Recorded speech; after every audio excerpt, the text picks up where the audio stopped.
یعنی ہم کیا ایسا کریں کہ ماہ رمضان کے روزے ہمارے قبول ہو جائیں.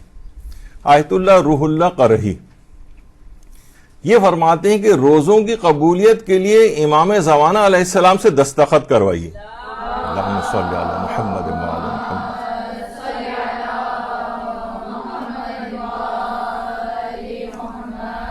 فرماتے ہیں کہ چند اعمال، 4 اعمال انجام دیں اور اپنے روزوں کو امام زمانہ سے سند قبولیت حاصل کروا لیں. وہ فرماتے ہیں کہ روزانہ افطار کے وقت ان 4 چیزوں کو انجام دیں. پہلی چیز کیا ہے؟ پہلی چیز یہ ہے کہ ایک سورہ فاتحہ امام زمانہ علیہ السلام کی والدہ حضرت نرجس خاتون کو ہدیہ کر. اللہم صلی علی محمد وعلی محمد.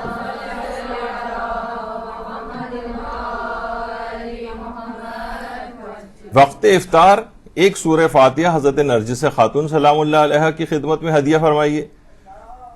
اللہم صلی علی محمد وعلی محمد.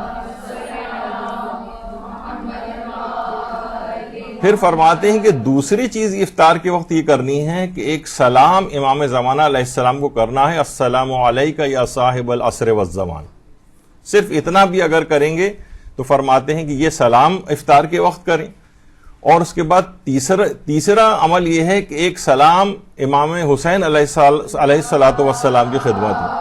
صلی علی محمد وعلی محمد. السلام علیکہ یا ابا عبداللہ الحسین. بس یہ کہہ دیں یہ 3 مختصر اعمال. اور چوتھا فرماتے ہیں کہ دعائے سلامتی امام زمانہ اللہم کن لولیک الحجت والی دعا یہ وقت افطار پڑھیں. آیت اللہ روح اللہ قرہی فرماتے ہیں ان کاموں کو انجام اگر آپ دیں گے تو آپ کا دل حرم الہی بن جائے گا. اور یعنی ہم فرماتے ہیں کہ ایسے کاموں کو ہمیں انجام دینا چاہیے کہ جس سے ہمارا دل حرم الہی بنے. اور حضرت امیر المومنین علیہ الصلوۃ والسلام نے جب پیغمبر اکرم سے اللہم صلی علی محمد وعلی محمد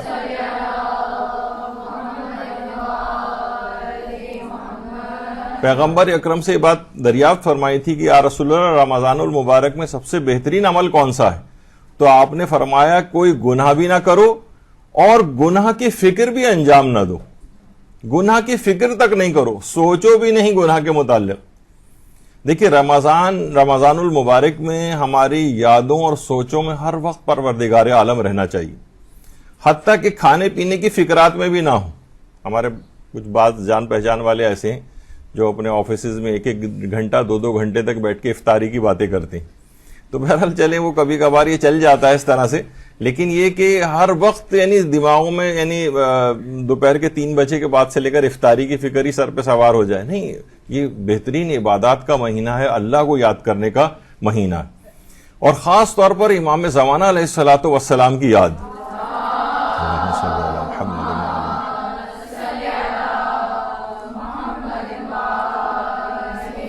خاص طور پر علماء فرماتے ہیں سحری میں یعنی وقت سحر اور وقت افطار دونوں مواقع پر اپنے زمانے کے امام کو آپ یاد کیجیے. اور راتوں میں بھی امام زمانہ سے بھی راز و نیاز اور مناجات کے اندر انسان کو چاہیے کہ اپنے وقت کو گزارے.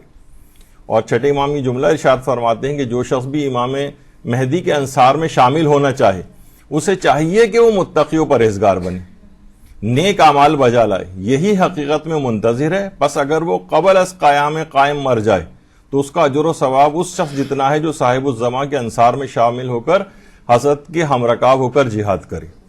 یعنی اپنی زندگی میں انسان کو چاہیے تقوی و پرہیزگاری اور ان چیزوں کو اپنے اعمال کو بہتر بنائے. غیبت میں یہ کرے گا تو امام کے انصار میں شامل ہو کر جہاد کا اس کو ثواب ملے گا. مر بھی اور انشاءاللہ جب انتقال کے بعد جب امام ظہور کریں گے اور یہ شخص انتقال کر چکا ہوا تو اس کو دوبارہ بھی اٹھایا جائے گا.